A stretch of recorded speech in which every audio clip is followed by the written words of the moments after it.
All right, the Screen Team is back. Thanks for joining us. Thanks for listening on KWOC, and thanks for watching on our official Screen Team YouTube channel. All right, we're all over the place. We're on social media. We also have our very own website at screenteampb.com. And later on this year, we're very, very excited because we're going to be celebrating our 300th show and also our 1,000th review.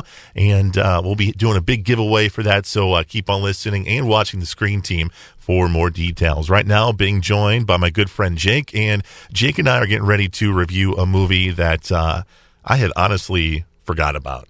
And that's what's cool about the Screen Team. You know, we have different reviewers. People pick different movies, and you're like, yeah, I remember that movie. I, didn't pay close attention to it or what, but you find hidden gems. And I think this one that we're going to review for you right now is a hidden gem. It's a movie called Collateral. It was released in the early 2000s. I think it was 2004 was when it came out. It stars Tom Cruise and Jamie Foxx. And Jake, let's line up the basic plot line. Who is Jamie Foxx in this particular movie? Jamie Foxx is, we'll say, a cab driver in L.A. with aspirations of having a limo service and moving on to doing bigger and better things, Right.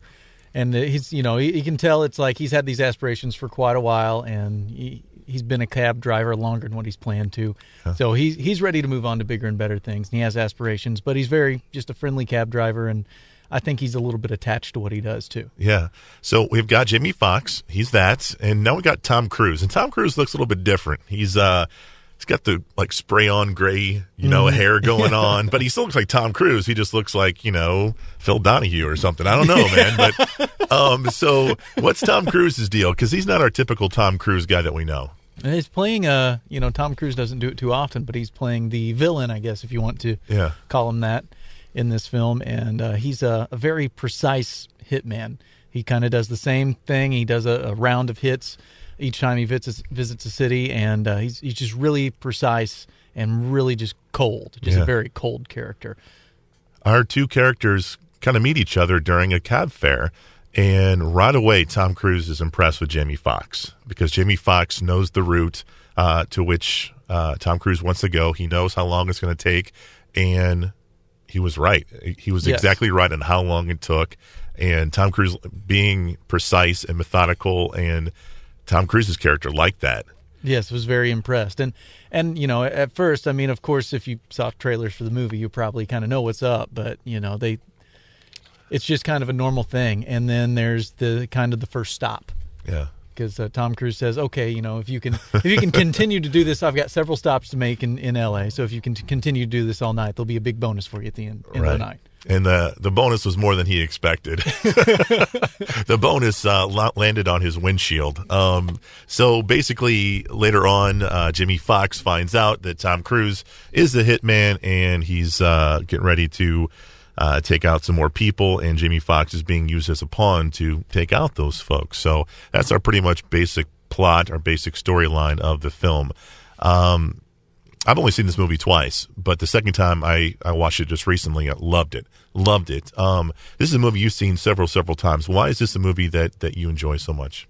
I don't know. It's one of those last of a dying breed action thrillers. Mm-hmm. You really stopped seeing a lot of those after the early 2000s. The 1980s and 90s had their own version, the over-the-top action movie. And then maybe kind of around the mid-90s when you started seeing movies like Heat, and you started seeing more of the action thriller. Speed, I guess, is kind of one of those crossing points is Speed, and that was 95, 96, something like that. Love Speed, yeah. And, that was one of those kind of turning points. It's still an over-the-top action movie, but it had, a little bit of a message behind it. If you call it a message, it just was more of a thriller than an action movie. And this movie is kind of what's going to happen, because you're rooting for this cab driver who on paper does not have a chance. Yeah. He is going to go down by the end of this movie. There's no way that how is he going to top Tom Cruise's character? And the kind of the thing that sets up the whole premise, what kind of wraps around to the end of the movie is you meet Jada Pinkett Smith's character at the beginning, and that's kind of where you learn about Jamie Foxx's character, like who he is, what his aspirations are, what his motivations are, and that's all set up right there in the beginning. And you think, well, that's an A-list starlet to just put in the beginning of the movie, and then she's, right. But it wraps back around, comes full circle from that first cab fare in the movie to the end of the movie, and it has a very exciting and unlikely conclusion. Yeah, very much so. It's interesting. You said you're rooting for the cabbie. The first time I watched it, I was rooting for Tom Cruise. I was like, Tom, you gotta take out Jamie Foxx, man. But then the second time, you're like, I don't know what that says about me, but the second time, I was like, yeah, Jamie Foxx, take out Tom Cruise there.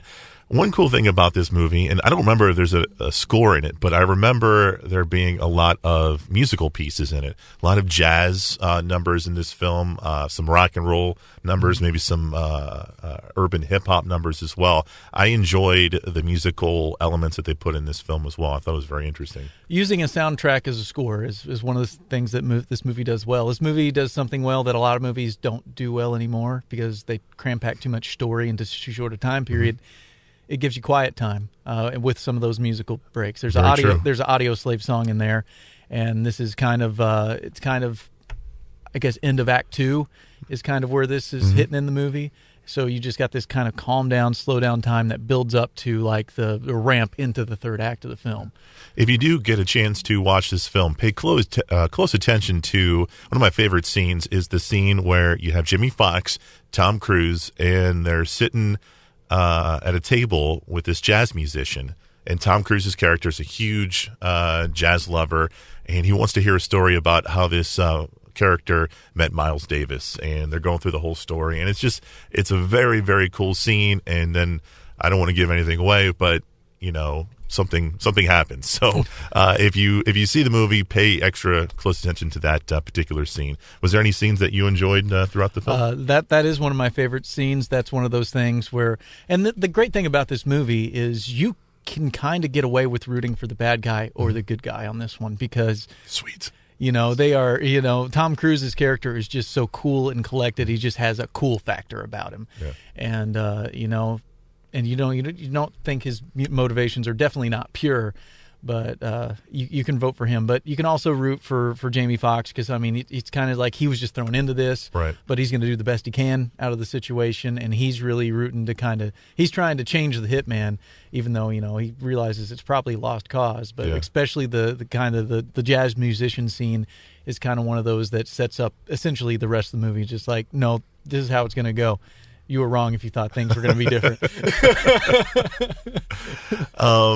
Great film. Jamie Foxx did a wonderful job. He was nominated for Best Supporting Actor for this movie. He didn't win, but that's because he won Best Actor for Ray that year. So yes. Jamie Foxx had a very, very good year in 2004. So the movie's called Collateral, stars Tom Cruise, Jamie Foxx. It might be a film you remember. Give it another chance. If it's something you haven't watched, definitely watch it. It's a very, very good and underrated film. It holds up. Very, very much so. Coming up after the break, we're going to review kind of a reboot, I guess. A sequel. It's called Vacation. Has to do with the National Lampoon's Vacation series. We'll review that next right here on KW.